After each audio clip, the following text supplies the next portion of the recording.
On Global TV News Express, Chicago State University releases Tinubu's academic records, confirms he graduated in 1979. Federal government calls for stakeholders' collaboration on access to health care. FCT police warns Nigerians against unpaid taxi.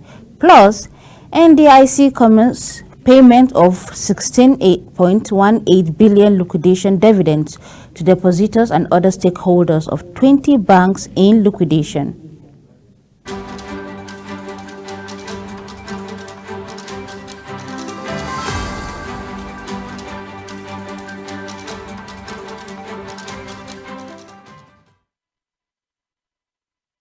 Hello and a very warm welcome to all our viewers at home and around the world to Global TV News Express live in Nigeria's capital, Abuja. I am Fauziya Lukman.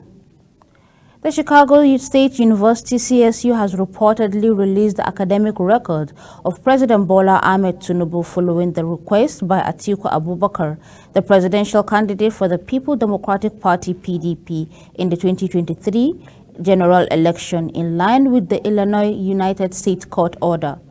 In its response, the CSU insisted that it does not keep copies of diploma certificates issued to students. It also confirmed that President Bola Ahmed Tinubu graduated from the school in 1979. The CSU released the documents on Atiku on Monday in compliance with the order of the United States District Court in Northern District of Illinois. In ordering the CSU to release Tinubu's academic records, a U.S. district judge dismissed the president's objection. In the CSU documents, which went viral late Monday night, the institution responded to Atiku's 4 requests. The university presented Atiku legal team a cache of documents connected to Tinubu's education at the institute and copies of certificates with redacted names issued on other persons at about the same time the Nigerian president finished from the school in 1979. It also contained Tinubu's admission records, a letter dated 27 June 2022 confirming that he attended the university from August 1977 to June 1979, majoring in accounting. The letter said Tinubu was awarded Bachelor of Science in Business Administration with honors on 22 June 1979. The federal government has called on stakeholders for collaboration in healthcare towards improved access to healthcare. The Vice President Kasim Shettima made the call at a dinner organized in honor of the Special Advisor to the President on Health, Salma Anas Ibrahim, by the Southern Borno Stakeholders Forum in Abuja. He urged Nigerians to trust Anas while expressing confidence that she will deliver on her job. In her remarks, Anas noted that President Tinubu was passionate about the health of women and children and that he was doing all he can to ensure health gets to them. She also called for support to ensure the success of the Renewed Hope agenda of the president. The coordinator African Health Budget Network, AHBN, Aminu Magashi, urged Anas to use her office to strengthen health security agenda in the country. He called on the president through the Office of the Special Advisor Health for the funding and implementation of the Action Plan for National Health Security, which is in the process of being finalized. Magashi also called for the full implementation, early release, efficient and accountable utilization of the Basic Healthcare Provision Fund. The FCT Police Command has paraded 25 suspected criminals arrested for various crimes in the territory. Parading the suspects, the Commissioner of Police FCT Command Haruna Garba warned the general public to be cautious when boarding unpainted taxis, commonly known as Kabu Kabu, which is being used for carrying criminal activities in the Federal Capital Territory. Kikia Lomo Okiri has the details. Speaking on greatness, Olorunfemi, who was a victim of one chance that was not attended to at Maitama General Hospital, the Commissioner of Police says he has invited the Chief Medical Doctor of Maitama General Hospital for more investigation. He therefore other hospitals to attend to injured victims in distress while contacting the police for further clarification. We've been repeatedly telling, even on press briefing, that medical doctors, what you need to do is that if you see somebody even with bullet wound What you need to do is accept him in your hospital and alert the police. That is simple simplicity. There's nothing much more than that. As you alert the police, the man is being treated, and the police will come there and do the needful. In this instant case we are talking about, we have already invited the CMD of the hospital to find out exactly whether what happened is true. So we're on that. On the issue of the recent surge in cases involving alleged disappearance of main organs in the territory, the Commissioner of Police, who cautioned against false information and mob justice, urged residents to rely on the police for proper investigations. This disappearance of male organ, that is only one we know. I think some people came across me last week or thereabout that they also heard about the disappearance of breast in Gwagwalada. We have not received such reports. I have not seen any breast disappearing. Even the male organ they are talking about, it is purely a psychological thing. And all the people that have been taken to the hospital, they are confirmed that the organ is active and intact. Thank you. Some of the suspects paraded confessed to the crime which they were accused of. Since when did you start this business? Started August. Huh? August. This year? Yes, sir. How many times have you operated? 6 times. 6 times? Yes, sir. Successfully? Yes, sir. Until you were caught? Yes, sir. How much have you made in this business? I don't realize that the money is not kind of, sometimes 50,000. 30,000.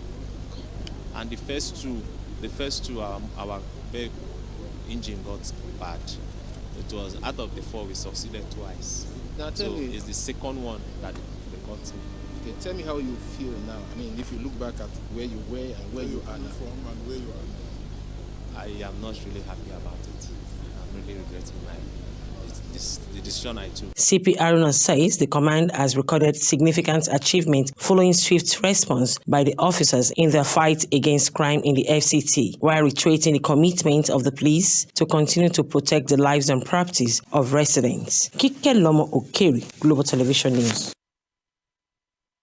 The federal government is finalizing the development of National Diphtheria Laboratory to conduct preliminary and confirmatory tests of the disease in the country. This is even as the government says there have been 13,204 reported suspected cases, out of which 8,406 were confirmed cases from 114 local government areas in 18 states and the Federal Capital Territory. The Director General of the Nigerian Center for Disease Control, NCDC, and Prevention, Ife Idayo Adetifa, disclosed this on Tuesday at a press briefing on the update of the disease in Abuja. A breakdown by states shows Kano has 86% of the disease, burdened with 7,188 cases, Yobe with 775, Katsina with 332, Borno State with 118, Jigawa with 23, Bauchi 20, Kaduna 17, Lagos 8, FCT 6, Gombe with 5, Osun State with 3, Sokoto with 3, Niger with 2, Cross River and Enugu, Imo, Nasarawa, Zamfara, Kebbi with 1 case of each of the 8,406 confirmed cases. 6,202 were aged 1 to 14 years. He added that the government has undertaken a comprehensive approach that includes disseminating public health advisories through media engagement and webinars, developing and distributing diphtheria, social and behavior changes materials, and coordinating stakeholder meetings for risk communication and community engagement. The Department of Development Control of Federal Capital Territory Administration, FCT, has issued a stern warning to the previous owners of 165 revoked properties in the FCT, cautioning them to refrain from any involvement with these lands to avoid potential prosecution. Mukhtar Galadima, the director of the department, gave the warning in Abuja on Sunday while his team stopped an attempt by some of the owners to carry on with development activities on the revoked lands in Maitama, Abuja. He expressed concerns about these actions, especially in light of the land revocation orders. Accompanied by security personnel, officials from the Development Control Department confiscated construction equipment discovered at the site, apprehended some of the workers for identification, and ordered others to vacate the premises.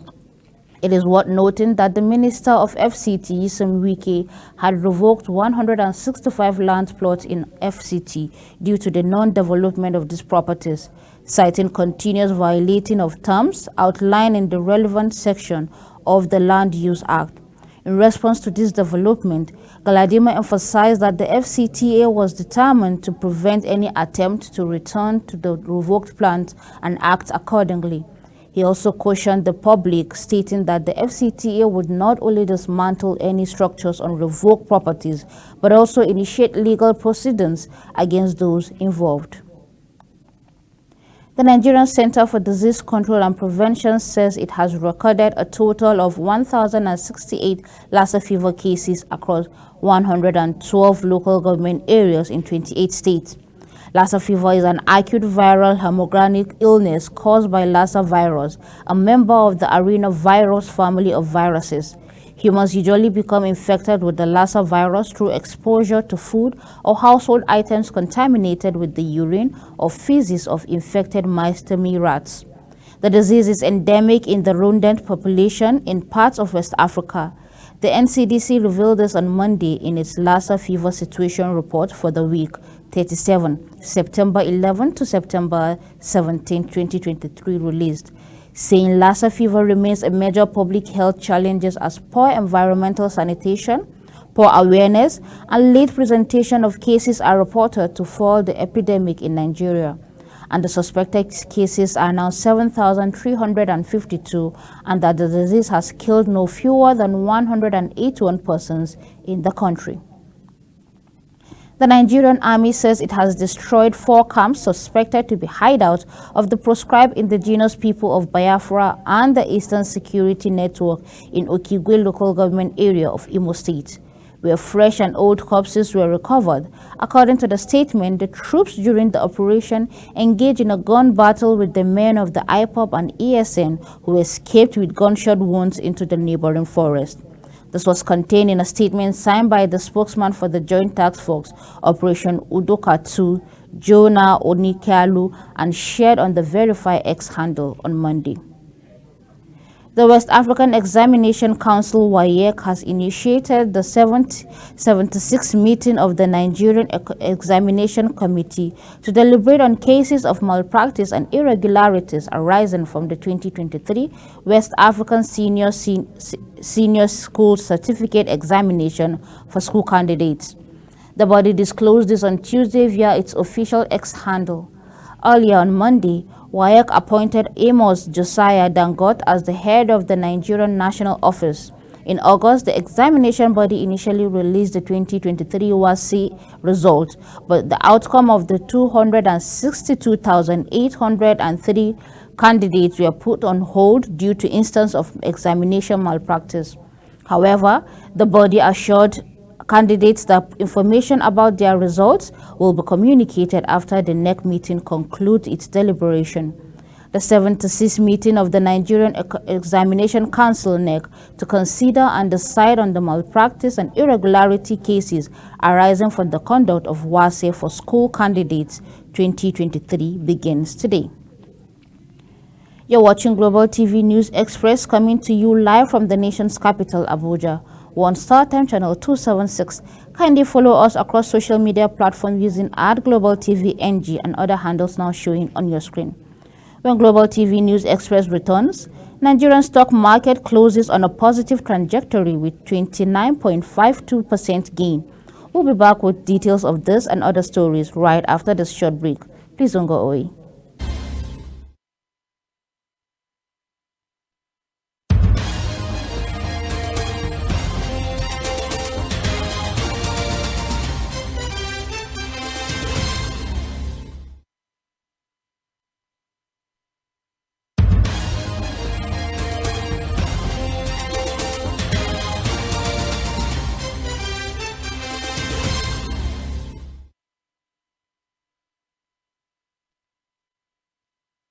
Welcome back to Global Television, bringing you live broadcasts of the News Express from Nigeria's capital, Abuja.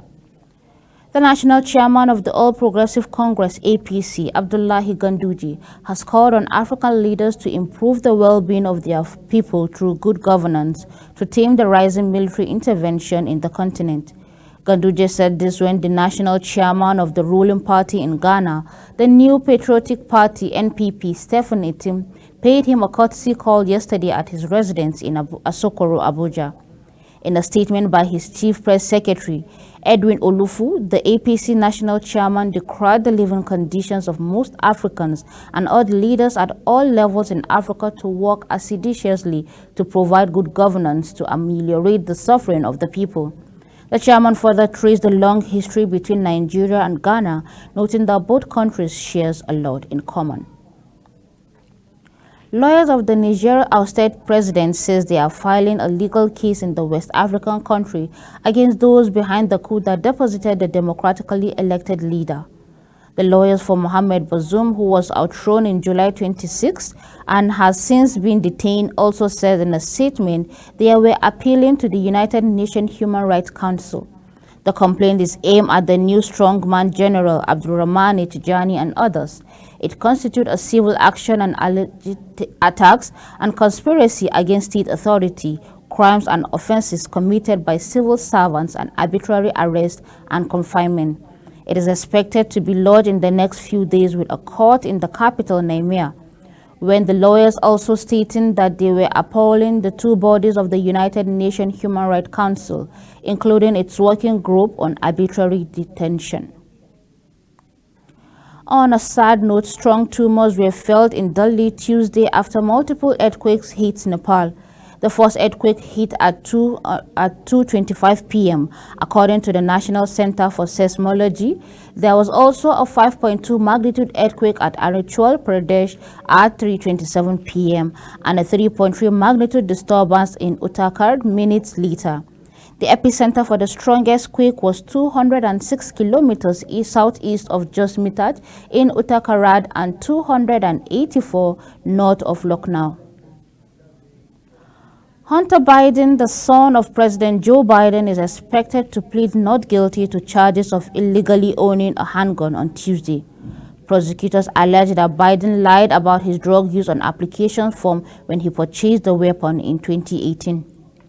Biden has acknowledged that he was a heavy user of crack cocaine at the time, but denies breaking the law. He faces up to 25 years in prison if convicted of the 3 federal counts. A proposed plea deal to resolve the charges abruptly fell apart in July, meaning Biden was indicted shortly after. He was charged with 2 counts of making false statements and 1 count of illegal gun possession. The charges are related to his purchase of a revolver at a Delaware gun store in October 2018, which he kept for around 11 days. 2 of the criminal counts against him, each punishable by up to 10 years, stem from the allegations that Biden lied about his drug use on the forms. A 3rd count related to his possession of firearms, while a drug user is punishable by up to 5 years. In a court filing in September in which his legal team unsuccessfully sought a virtual, not in-person count appearance, Biden's attorney Abby Lowell says that his client will enter a plea of not guilty. He will appear in the federal courthouse in Wilmington, Delaware, which is the hometown of the Bidens.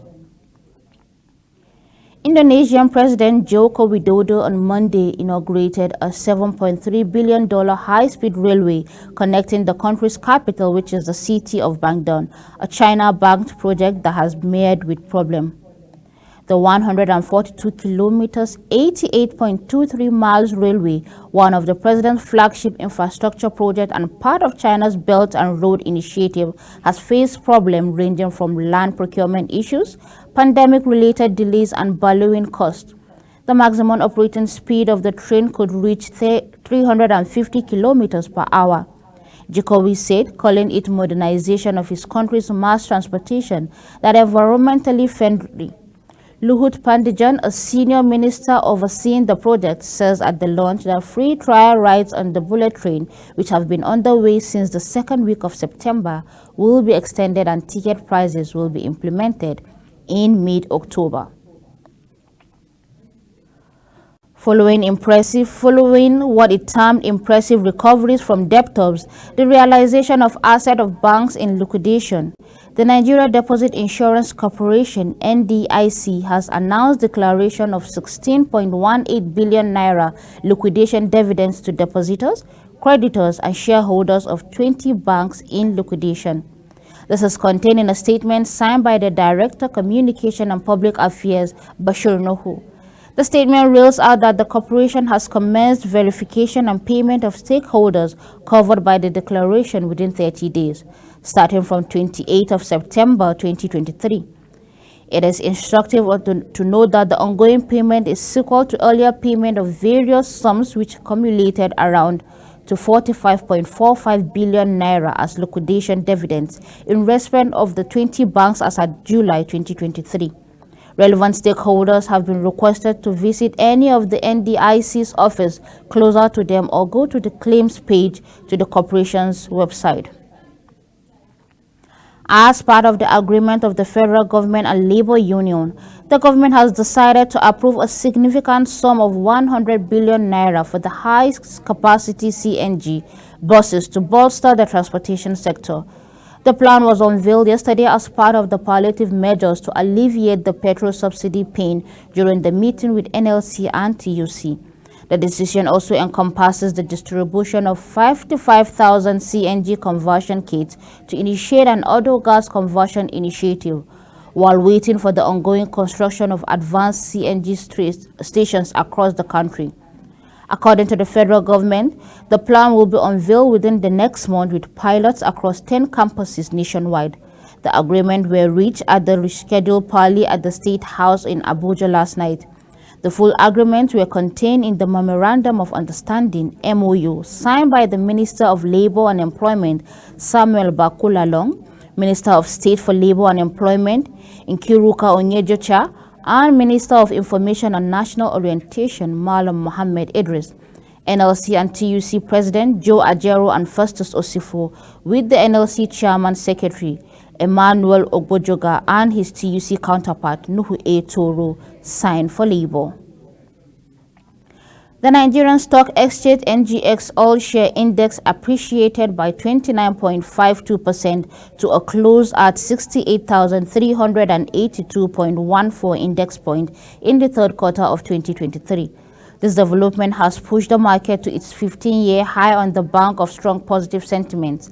Analysts attributed the rally of the policies of the new administration of President Bola Tinubu, the harmonization of different exchange rates, and the floating of the naira. Despite concerns such as rising inflation, interest hiking surrounding the fallout of the 2023 general election, investors' confidence remains strong, leading to increased buying activity. The positive statement among investors can attribute to several factors, including the peaceful transition to power following the 2023 election, favorable policies introduced by President Bola Tinubu's new administration, such as the removal of fuel subsidy, streamlining of exchange rates, and floating of the naira. The federal government has unveiled strategies to increase funding of the Nigerian tech startups to $5 billion annually by the year 2027. The Minister of Communication, Innovation and Digital Economy, Bosom Tijani, disclosed this in his ministry draft strategic blueprint released on Monday. According to him, from around $1.2 billion in funding recorded in 2022, the government will ensure a 50% increase in funding every year to achieve the $5 billion targeted by 2027. While most of Nigerian startups are currently sourcing their funding for the foreign investors, Tijani says the government will drive an increase in local funding. According to him, the intent is to create an environment for startups to raise the funding they require to thrive locally and promote the domiciliary of startups within the country. A quick look at sport. Victor Osimhen will aim to continue his newfound goal-scoring run for form with another goal in the UEFA Champions League with Napoli host records winner Real Madrid at the Diego Maradona Stadium today. Osimhen has scored 64 times, making 15 assists for the Napoli in 109 games across all competitions since completing his record, €7 million, an African record 3 years from the Lille. The 24-year-old will also seek to add to his tally in Champions League against Real Madrid. The former Lille and Sporting Tirol striker has scored 5 times and will look to equal Ahmed Musa's scoring record, 6 goals in the competition. Speaking ahead of the game, Napoli captain Giovanni De Lorenzo has warned Real Madrid, insisting Osimhen hasn't changed. The Italy international spoke at the conference of the Eve Today Championship League. Despite De Lorenzo's comment, several Italian reports claim Osimhen's Napoli future remains uncertain despite his latest Instagram message. As we end the Global TV News Express, a quick look at the summary of our headlines. Chicago State University has released Tinubu's academic records confirming that he graduated in 1979. A federal government has called stakeholders' collaboration on access to health care. FCT police warns Nigerians against unpainted taxes. And finally, we told you NDIC has commenced payment of the 16.18 billion liquidation dividends to depositors and other stakeholders of 20 banks in liquidation. That's it on Global TV News Express, and it came to you from the Nigerian's capital, Abuja. We're on StarTime channel 276. Kindly follow us across social media platforms using @GlobalTVNG and other handles now showing on your screen. On behalf of the production team, I am Fauziya Lukman, thanking you so very much for watching.